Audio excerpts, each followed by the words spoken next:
अस्सलाम friends, this is Pathan Nazim and welcome to Hello Learning Academy. Friends, इस video में हम यूपीटीटी के लिए गुज़िश्ता इम्तिहानात में पूछे गए उर्दू मज़मून के 10 सवालात वजाहत के साथ देखेंगे। जैसा कि आप सब जानते हैं कि आपका एग्ज़ाम शेड्यूल आ चुका है और आपका इम्तिहान 2, 3, 4 जुलाई को कंडक्ट किया जाएगा। इसी बात को मद्देनज़र रखते हुए हेलो लर्निंग एकेडमी पर न्यू बैच लॉन्च की गई है, जिसमें आपको डेली लाइव लेक्चर्स मिलेंगे, कंप्लीट PDF नोट्स आपको दिए जाएंगे, 2000+ MCQs एंड PYQs प्रैक्टिस के लिए आपको दिए जाएंगे, टेस्ट सीरीज़ भी दी जाएंगी। जैसा आपका एग्जाम होता है उसी तरीके से आपको टेस्ट सीरीज़ मिलेंगी, प्रीवियस ईयर क्वेश्चन पेपर और तमाम तर चीज़ें आपको अवेलेबल किए जाएंगे। तो फ्रेंड्स, एक पेपर के लिए फ़ीस 999 हमने रखा है और अगर आप दोनों पेपर ज्वाइन करते हो तो 1299 इसकी फ़ीस है। अगर आप इंटरेस्टेड हो तो नीचे दिए गए नंबर पर व्हाट्सअप या कॉन्टैक्ट कर सकते हो। तो फ्रेंड्स, वक्त को ज़ाया ना करते हो, चलते हम क्वेश्चन की तरफ। क्वेश्चन है, हज़रत उमर ने किन फ़नून में महारत हासिल की? तो फ्रेंड्स, ये टेक्स्ट बुक में का क्वेश्चन पूछा गया है। जो स्टेट की अपनी जो टेक्स्ट बुक होती है स्कूलों की किताबें, उसमें जो हज़रत उमर रज़ियल्लाहु ताला अन्हु से मुतालिक जो टॉपिक है उसमें से जो है तो ये इस तरीके से क्वेश्चन पूछा गया है। तो फ्रेंड्स, हज़रत उमर रज़ियल्लाहु ताला अन्हु ने किन फ़नून में महारत हासिल की? नंबर 1 पहलवानी और शह सवारी, नंबर 2 तलवारबाजी और पहलवानी, नंबर 3 शह सवारी और तलवारबाजी, और नंबर 4 मुजस्समा साजी और ख़िताबत। तो फ्रेंड्स, हज़रत उमर रज़ियल्लाहु ताला अन्हु ने लिहाजा पहलवानी और शह सवारी में जो है तो महारत हासिल की। Option number first correct answer रहेगा। नेक्स्ट क्वेश्चन की तरफ बढ़ते हैं। अगला सवाल है कि प्रेमचंद का असली नाम क्या है? तो फ्रेंड्स, शोरा और जो मुसन्निफिन हैं उनसे मुतालिक भी जो है तो पूछा जाता है। तो यहाँ पर मुंशी प्रेमचंद जो है ये जो है तो एक मुसन्निफ भी है और शायर भी है। तो खैर, इनसे मुतालिक जो है तो पूछा गया है कि प्रेमचंद का असली नाम क्या है। नंबर 1 नवाब राय, नंबर 2 खान साहब, नंबर 3 राय साहब, नंबर 4 धनपत राय। तो फ्रेंड्स, प्रेमचंद का असली नाम धनपत राय है। ऑप्शन नंबर लास्ट यहाँ पर राइट आंसर रहेगा। नेक्स्ट क्वेश्चन की तरफ बढ़ते हैं। अगला सवाल है कि लफ्ज़ करिश्मा का हम मायनी लफ्ज़ क्या है? यानी कि लफ्ज़ करिश्मा जो है उसका हम मायनी लफ्ज़ कौन सा है? तो फ्रेंड्स, यहाँ पर जो है तो हम मायनी अल्फाज से मुतालिक भी पूछा जाता है। नंबर 1 है वबाल, नंबर 2 है जमाल, नंबर 3 है कमाल और नंबर 4 है जवाल। तो फ्रेंड्स, लफ्ज़ करिश्मा का जो हम मायनी लफ्ज़ है वो है ऑप्शन नंबर 3 कमाल। ऑप्शन नंबर 3 सही जवाब रहेगा। नेक्स्ट क्वेश्चन की तरफ बढ़ते हैं। अगला सवाल है कि काश उस वक्त किसी ने मेरी मदद की होती। ये जो है तो जुमला दिया गया है। ये जुमला झेल में से किसकी मिसाल है? यानी कि कौन से ज़माने की मिसाल है? इस तरीके के क्वेश्चन पूछा गया है। तो ज़माने से रिलेटेड भी आपको क्वेश्चन पूछा जाता है। तो यहाँ पर फ्रेंड्स, नंबर 1 है ज़माने माजी, नंबर 2 ज़माने शर्तिया, नंबर 3 माजी एहतमाली और नंबर 4 माजी तमन्नाएं। तो फ्रेंड्स, काश उस वक्त किसी ने मेरी मदद की होती, ये जुमले पर जो है तो आपको गौर करना है कि किस तरीके से जो है तो जुमला पूछा गया है। मदद की होती मतलब माजी में जो है तो जा रहा है। तो अब माजी यहाँ पर हर यानी कि चारों ऑप्शन में माजी नज़र आ रहा है, लेकिन इसमें जो है तो ज़माने माजी है या फिर शर्तिया है, एहतमाली है या तमन्ना है, ये जो है तो समझना इम्पोर्टेंट है। तो यहाँ पर एक काश या ताज्जुबिया निशान आ रहा है, एक्सक्लेमेशन मार्क आ रहा है। उस वक्त किसी ने मेरी मदद की होती। तो फ्रेंड्स, ये एक तमन्ना ज़ाहिर हो रही है यहाँ से कि काश उस वक्त जो है तो किसी ने मेरी मदद की होती और मैं 2022 की पवित्र पोर्टल की शिक्षक भर्ती में मेरा सिलेक्शन हुआ होता। तो गाइडेंस भी बहुत इंपॉर्टेंट है, इस तरीके से ख्यालात आते हैं। तो खैर, अभी भी जो है तो हमारे पास वक्त है, तकरीबन जो भी जितने भी दिन बाकी है अच्छे से स्टडी करना है। तो खैर, ये बतौर मिसाल जो है तो कहा गया है, आप जो है तो इसको सीरियस ना लें और स्टडी में लगे रहे। तो फ्रेंड्स, यहाँ पर काश उस वक्त किसी ने मेरी मदद की होती। तो फ्रेंड्स, यहाँ पर इस क्वेश्चन का आंसर ऑप्शन नंबर 4 रहेगा, माजी तमन्ना है। नेक्स्ट क्वेश्चन की तरफ बढ़ते। अगला सवाल है कि आराम हराम है, ये क्या है? यानी कि आराम हराम जिस तरीके से कहते हैं कि आराम हराम है, तो ये मतलब चारों ऑप्शंस में से क्या है? शेर है, शेर तो जो है तो ये नहीं है। नंबर 2 है खबर, खबर भी जो है तो नहीं है। नंबर 3 है नारा और नंबर 4 है मुहावरा। तो फ्रेंड्स, ये मुहावरा भी नहीं है बल्कि ये नारा है, आराम हराम है। ऑप्शन नंबर 3 राइट आंसर रहेगा। नेक्स्ट क्वेश्चन की तरफ बढ़ते। अगला सवाल है कि काश उस वक्त अगला सवाल है कि मुर्द के लिए रोना और उसकी खूबियाँ बयान करना के लिए झेल में से सही मुतबादिल का इंतखाब कीजिए। यानी कि कोई किसी के इंतकाल पर उसकी याद में जो है तो रोना और उसकी खूबियाँ बयान करना क्या कहलाता है, इस तरीके से जो है तो पूछा गया है। तो फ्रेंड्स नंबर 1 है कसीदा, नंबर 2 है मरसिया, नंबर 3 है क़तात और नंबर 4 है मसनूई। तो यहाँ पर फ्रेंड्स किसी के इंतकाल पर और उसकी याद में जो खूबियाँ बयान की जाती है उसको मरसिया कहा जाता है। मरसिया जो है तो दो तरीके का होता है, दो टाइप का होता है। एक होता है शख्सी मरसिया और एक होता है करबला मरसिया। शोदा करबला की याद में, यानी कि हज़रत हुसैन रज़ी अल्लाह ताला अन्हु वगैरह जो करबला के मैदान में शहीद हुए थे, तो उनसे मुतालिक शोदा करबला की याद में जो मरसिया कहा जाता है या फिर जो है तो उनकी मतलब लिखा जाता है, उसको जो है तो करबला मरसिया कहा जाता है। और किसी की याद में किसी के इंतकाल पर उसकी खूबियाँ बयान करना, ये जो है तो शख्सी मरसिया कहा जाता है। तो यहाँ पर जो है तो ये शख्सी मरसिया से रिलेटेड पूछा गया है और इस क्वेश्चन का आंसर है ऑप्शन नंबर 2 मरसिया। नेक्स्ट क्वेश्चन की तरफ चलते हैं। अगला सवाल है कि लफ्ज़ आलिम की जमा का सही मुतबादिल बताएं। अब वाहिद जमा पर भी जो है तो क्वेश्चन पूछा गया है फ्रेंड्स, वाहिद जमा। तो लिहाजा यहाँ पर ये फिक्स क्वेश्चन होता है। इस तरीके से क्वेश्चन वाहिद जमा पर, सनतों पर, ये ग्रामेटिकल क्वेश्चन है, पूछे ही जाते हैं। तो आपको इसकी भी अच्छे से तैयारी करना है। तो लफ्ज़ जो है तो आमिल बतलाया गया है, यानी कि अमल करने वाले जिसको जो तो कहेंगे। तो खैर यहाँ पर है ऑप्शन नंबर फर्स्ट उलमा, नंबर 2 है मुअल्लिमीन, नंबर 3 है उम्माल है, ये ऐन के ऊपर पेश है और मीम के ऊपर जो है तो तजदीद है, उम्माल। और नंबर 4 है आमाल। तो फ्रेंड्स इस क्वेश्चन का जो है करेक्ट आंसर रहेगा आमिल की जमा उम्माल, ऑप्शन नंबर 3। नेक्स्ट क्वेश्चन की तरफ चलते हैं। अगला सवाल है कि मगरूर यानी गुरूर करने वाला और नाजा यानी नाज करने वाला, उसी तरीके से नफ़ऊर का क्या बनेगा। यानी कि मगरूर का जो है तो गुरूर करने वाला, नाजा का नाज करने वाला, नफ़ऊर का यहाँ पर जो है तो क्वेश्चन मार्क दिया है। तो ये 4 ऑप्शन में से यहाँ पर कौन सा जो है तो आएगा, ये आपको इसका जवाब आपको इस तरीके से वहाँ पर भी पूछा जाएगा। कुछ अलग जो है तो पैटर्न रहेगा क्वेश्चन का।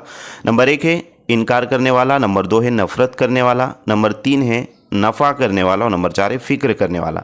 तो फ्रेंड्स मगरूर गुरूर करने वाला, नाजा नाज करने वाला और नफ़ऊर का जो है लिहाजा नफ़रत करने वाला, इस तरीके से रहेगा। ऑप्शन नंबर 2 करेक्ट आंसर रहेगा। नेक्स्ट क्वेश्चन की तरफ चलते हैं। अगला सवाल है कि दिए गए मुतबादिल हरूफ में से किसकी निशानदही करते हैं। यानी कि जो दिए गए मुतबादिल है, देखिए फ्रेंड्स यहाँ पर क्वेश्चन बहुत ही घुमा फिरा कर पूछा गया है। हालांकि ये क्वेश्चन समझ में आ रहा है, बट दिए गए मुतबादिल अब इस तरीके से होना चाहिए था कि दिए गए मुतबादिल में से दर्ज झेल हरूफ किसकी निशानदेही करते, इस तरीके से जो तो क्वेश्चन पूछा जाना चाहिए था, लेकिन यह अधूरा क्वेश्चन पूछा गया है। हमको जो है तो कंफ्यूज किया जा रहा है यहाँ पर। तो खैर दिए गए मुतबादिल हरूफ में से किसकी निशानदेही करते हैं, यानी कि जो अलिफ वाव और या ये जो हरूफ दिए गए दोस्तों, ये दर्ज झेल में से, यानी कि ये जो नीचे दिए गए ना ऑप्शन, इसमें से किसकी निशानदेही करते हैं, यानी कि कौन से हरूफ कहलाते हैं। तो यहाँ पर लिहाजा बहुत ही इंपॉर्टेंट और हुरूफ तहजी पर जो तो क्वेश्चन पूछा गया है। अलिफ वाव या ये हुरूफ तहजी हैं और इस टाइप का एक क्वेश्चन 1 से 2 क्वेश्चन जो है तो डेफिनेटली पूछे जाते हैं। हुरूफ शमसी, हुरूफ कमरी और उसी तरीके से हुरूफ इल्लत वगैरह, हुरूफ सही, इसमें से क्वेश्चन पूछे जाते हैं। तो हुरूफ शमसी, हुरूफ कमरी आपका कंप्लीट होना चाहिए और हुरूफ इल्लत ये जो आपको नज़र आ रहा है हुरूफ इल्लत है, हुरूफ इल्लत की मिसाल है।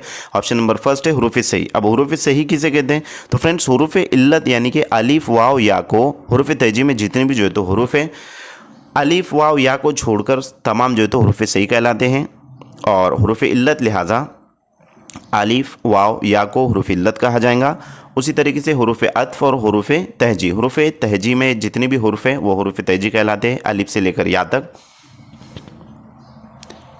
अब आपको ये जो है तो समझना है, ये आपको कमेंट बॉक्स में कमेंट करना है कि हुरूफ अत्फ किसे कहते हैं, ठीक है। तो यहाँ पर दिए गए मुतबादिल में से जो हुरूफ है अलिफ वाव या, इसका करेक्ट आंसर रहेगा हुरूफ इल्लत, यानी कि जिसको जो है तो वॉवेल्स कहते हैं इंग्लिश में, और हुरूफ सही को जो है तो कॉन्सोनेंट्स कहते हैं, और हुरूफ तेजी यानी कि अल्फ़ाबेटिकल ऑर्डर। नेक्स्ट क्वेश्चन की तरफ बढ़ते अगला सवाल है कि ज़ेल के जुमलों में ज़मीर इज़ाफ़ी को ज़ाहिर करने वाला लफ्ज़ तलाश कीजिए। ज़मीर इज़ाफ़ी कहा गया है फ्रेंड्स, उसने अपना सारा जेवर उतार कर उनकी झोली में डाल दिया। तो यहाँ पर फ्रेंड्स उसने अपना सारा जेवर उतार कर लिहाजा उनकी झोली में डाल दिया। अब यहाँ पर जो तो दो शख्स के दरमियान बात हो रही है, यानी कि दो शख्स आपस में बात कर रहे तीसरे शख्स से मुतालिक कि उसने अपना सारा जेवर उतार कर उनकी झोली में डाल दिया, इस तरीके से। तो इसको समझना है, कंसेप्ट है यहाँ पर फ्रेंड्स दो चीज़ें हैं, एक होता है इस्म और दूसरा होता है ज़मीर। अब ज़मीर इजाफ़ी ये जो है तो तीसरी चीज़ निकल कर आ रहा है, ये तीसरी जो है तो चीज़ निकल कर आई यहाँ पर। अब ज़मीर किसे कहते हैं दोस्तों? तो ज़मीर कहते हैं इस्म की जगह इस्तेमाल होने वाला लफ्ज़, वो ज़मीर कहलाता है। तो अब इस जुमले में आपको ज़मीर पहचानना है। जो इस जुमले में जो ज़मीर रहेगा, जो इस्म की जगह इस्तेमाल हो रहा है, यानी कि जो दो शख्स तीसरे के मुतालिक जो बात कर रहे हैं कि उसने, तो यहाँ पर जो उस रहेगा ये ज़मीर रहेगा, ठीक है। उस जो रहेगा ये क्या रहेगा? ज़मीर। अब उसने अपना सारा जेवर उतार कर झोली में डाल दिया, यानी कि अपना जो रहेगा ना फ्रेंड्स, ये ज़मीर इजाफ़ी रहेगा, यानी कि उसने अपना। अब यहाँ पर अपना ज़मीर इजाफ़ी किस तरीके से रहेगा? क्योंकि उसी से मुताल्लिक बात हो रही है और ये इजाफ़त का जो है तो लफ्ज़ है अपना। आप समझने की कोशिश कीजिए, यहाँ पर हुरूफ़ इजाफ़त जो है तो अपना ही रहेगा, क्योंकि उसने और अपना, उस ये जो है तो ज़मीर है, क्योंकि इस्म की जगह इस्तेमाल हो रहा है, और अपना लिहाजा यानी कि उसी से मुताल्लिक बात हो रही है, उसने जो है तो अपना, तो ज़मीर इजाफ़ी यहाँ पर क्या रहेगा? अपना। ऑप्शन नंबर 2 जो है तो यहाँ पर सही जवाब रहेगा। में, इन और की ये ऑप्शंस नहीं रहेंगे। हमेशा आपको याद रखना है कि ज़मीर किसे कहते हैं? इस्म की जगह इस्तेमाल होने वाला ज़मीर कहलाता है, और ज़मीर से मुताल्लिक अगर कोई और इजाफत हो रही है, उसने अपना जो है तो सारा जेवर उतार कर झोली में डाल दिया, उसने अपना कलम अपने दोस्त को दे दिया, उसने अपना टिफ़िन जो है तो अपने फ्रेंड को दे दिया, वगैरह वगैरह। तो ऐसे इस टाइप के घुमा फिरा कर क्वेश्चन पूछे जा सकते हैं। दो चीज़ें याद रखना है, ज़मीर और इस्म और ज़मीर अगर आपको पता होगा तो आप ये बखूबी जो है तो बासानी आंसर तक जो है तो आप जा सकते हो। नेक्स्ट क्वेश्चन की तरफ बढ़ते हैं। अगला सवाल है कि मिसाल दिए गए हैं उर्दू जुमले और ज़मीर इजाफ़ी की कुछ मिसालें यहाँ पर। तो ज़मीर इजाफ़ी से रिलेटेड चीज़ें फ्रेंड्स, इसको आपको समझ लेना चाहिए। एक नज़र में हम इसको समझने की कोशिश करेंगे। जैसे कि ये मेरा कलम है, तो यहाँ पर मेरा, मेरी और मेरे ये जो है तो ज़मीर इजाफ़ी रहेगा। उसके बाद है ये हमारा घर है, तो यहाँ पर हमारा, हमारी, हमारे ये जो है तो ज़मीर इजाफ़ी है। उसके बाद है कि ये ये तुम्हारी किताब है, तो ये तुम्हारा, तुम्हारी और तुम्हारे ये ज़मीर इजाफ़ी है। उसके बाद है ये आपकी घड़ी है, आपका, आपकी और आपके ये तमाम तर ज़मीर इजाफ़ी हैं। ये उसका बस्ता है। अब यहाँ पर जो उस, हमारा, तुम्हारा ये जो आ रहा है फ्रेंड्स, ये इस्म की जगह यूज़ हो रहा है। जैसे कि ये मेरे फ्रेंड का बस्ता है, तो अब वो फ्रेंड का नाम नहीं ले सकते, तो उसका बस्ता है। इस तरीके से आप समझने की कोशिश कीजिए इसको। तो उसकी गुड़िया है, ये उसकी गुड़िया है, तो ये उस जो है तो उसकी, उसका और उसके, ये परिंदा उसके पिंजरे में है, यानी कि तोता वगैरह होगा जो पिंजरे में होगा, खैर वो उसका, उसकी, उसके ये जो तो ज़मीर इजाफ़ी है, जो कि इस्म की जगह इस्तेमाल हो रहे हैं, और इस्म की जगह जो इस्तेमाल हो रहे हैं ज़मीर, और जो ज़मीर है तो उससे मुतालिक जो तो बात हो रही है। उसके बाद है ये उनका बाग है, उनका, उनकी और उनके ज़मीर इजाफ़ी। तो मैं उम्मीद करता हूँ कि आपको ज़मीर इजाफ़ी अच्छे समझ में आ गाऊँगा। अगर आपको अच्छे से समझ में आए तो एक लाइक ज़रूर करें। नेक्स्ट क्वेश्चन की तरफ चलते हैं। अगला सवाल है कि झेल में से ज़बान की आमोजिश के मराहिल की सही तरतीब बताइए। अब जो आमोजिश किसे कहते हैं फ्रेंड्स? तो आमोजिश कहते हैं ज़बान की सीखने को। नंबर 1 है सुनना, बोलना, लिखना और पढ़ना। नंबर 2 है सुनना, पढ़ना, लिखना और बोलना। नंबर 3 है सुनना, लिखना, पढ़ना और बोलना। नंबर 4 है सुनना, बोलना, पढ़ना और लिखना। तो फ्रेंड्स ज़बान की आमोजिश के जो मराइल है वो 4 है, सुनना, बोलना, लिखना और पढ़ना। ये है इसकी जो सीक्वेंस इस तरीके से है।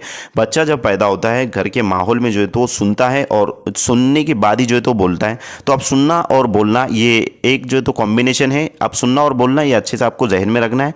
तो यहाँ पर सुनना और बोलना 2 ऑप्शन में, ऑप्शन नंबर 1 और ऑप्शन नंबर 4।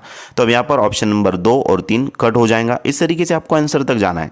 तो ये इसमें जो तो लॉजिक होता है फ्रेंड्स, इस तरीके से यहाँ पर ये कट जाएगा। अब रही जो तो दो चीज़ें, 2 ऑप्शन बचे हैं, नंबर 1 और नंबर 4। तो अब नंबर 1 और नंबर 4 के जो तीसरा पॉइंट है, लिखना पढ़ना है और पढ़ना लिखना है। तो लिहाजा फ्रेंड्स जब बच्चा जो होता है वो जब सुनता है और बोलता है, उसके बाद ही जो है तो स्कूल में दाखिल होता है। जैसे कि आप लोग भी जो है तो स्कूल में गए होंगे, हम तमाम जो है तो स्कूल में गए हैं। वहाँ पर क्या होता है फ्रेंड्स, वहाँ पर कुछ इस तरीके से होता है, पढ़ाया जाता है।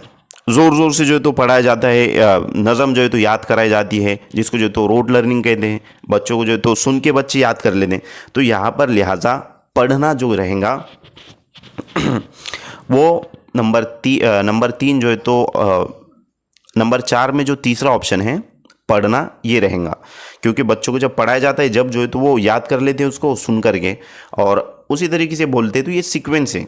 उसके बाद जो है तो बच्चे जब धीरे धीरे राइटिंग की मशक करते हैं, लिखते हैं, कुछ गलतियाँ होती है, मिस्टेक्स होती है उनसे, तो उसके बाद जो है तो वो लिखने में महारत हासिल करते हैं। तो लिखना सबसे लास्ट रहेगा, सुनना और बोलना, पढ़ना और लिखना, जिसको जो है तो LSRW कहते हैं, यानी कि listening, speaking, writing and reading, इस तरीके से, sorry, reading and writing. Option number 4 यहाँ पर सही जवाब रहेगा। नेक्स्ट क्वेश्चन की तरफ बढ़ते, अगला सवाल है कि उर्दू ज़बान की तदरीस और तलबा की आमोजिश मौसर ढंग से करने के लिए मुख्तलिफ डैश का इस्तेमाल किया जाता है। यानी कि बच्चे जो है उनकी आमोजिश अच्छे तरीके से हो, ज़बान की तदरीस बेहतरीन तरीके से हो, मौसर अंदाज में हो, तो उसके लिए कौन सी जो है तो तरीका इस्तेमाल किया जाता है। नंबर 1 है तदरीसी तकनीक, नंबर 2 है क़दर पैमाई, नंबर 3 है दरसी किताब और नंबर 4 है तख्लीक़ियत। तो फ्रेंड्स यहाँ पर इस क्वेश्चन का सही जवाब रहेगा तदरीसी तकनीक।